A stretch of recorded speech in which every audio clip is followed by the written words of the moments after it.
চিত্তরঞ্জন কলোনিতে মহিলার মৃত্যু ঘিরে রহস্য তৈরি হয়েছে। বৃষ্টির পর জলমগ্ন ছিল বাঘাযতীনের চিত্তরঞ্জন কলোনি। এই এলাকায় এক মহিলার মৃত্যুকে কেন্দ্র করে রহস্য তৈরি হয়েছে।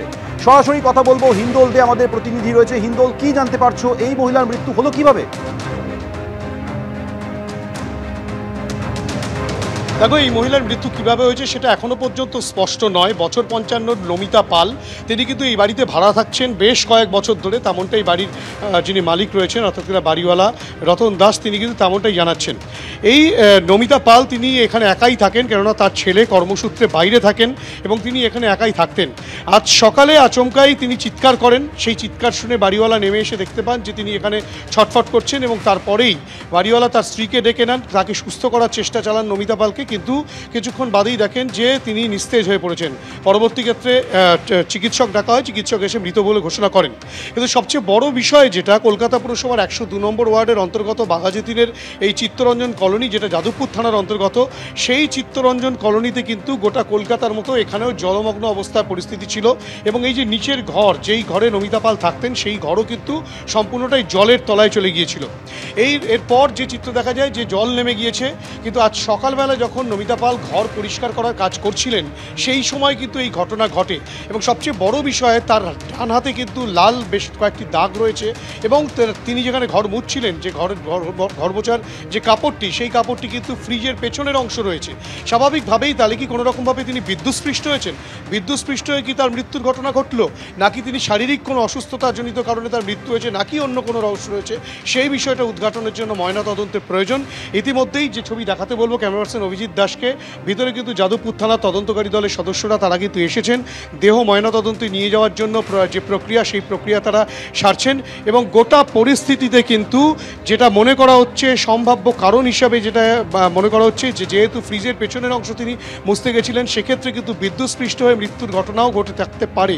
যদিও এই বিষয়টা এখনও পর্যন্ত স্পষ্ট নয়, পুলিশের কাছেও স্পষ্ট নয়।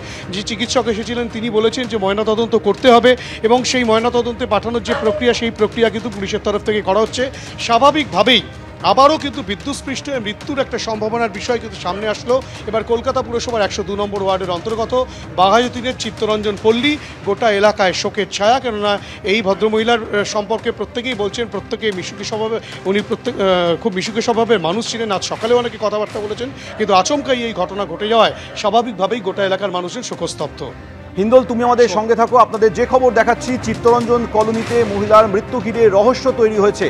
গত কয়েকদিন প্রবল বৃষ্টির পর জলমগ্ন ছিল বাঘাযতীনের চিত্তরঞ্জন কলোনি, কিন্তু সেই জল নেমে গিয়েছিল। জল নেমে যাওয়ার পর ঘর পরিষ্কার করার সময় হঠাৎ করে এই মহিলার মৃত্যু। এখন প্রশ্ন উঠছে যে মহিলার মৃত্যু হলো কি করে? কোথাও কি বিদ্যুৎস্পৃষ্ট হয়ে তিনি মারা গিয়েছেন, নাকি অসুস্থ হয়ে তার মৃত্যু হয়েছে?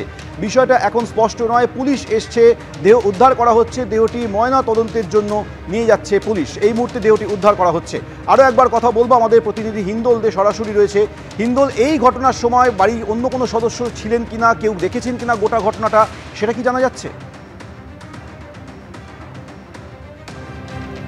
একেবারে গোটা ঘটনাটা কিন্তু কেউ চাক্ষুষ করেননি, কেন এই ভদ্রমহিলার তার একজনই তার পরিবারের সদস্য, তার ছেলে, এবং তিনি কিন্তু কর্মসূত্রে গুজরাটে থাকেন। তাকে খবর পাঠানো হয়েছে এবং তিনি এখানে একাই থাকতেন, বাড়িতে একাই থাকতেন, সেলাইয়ের কাজ করতেন।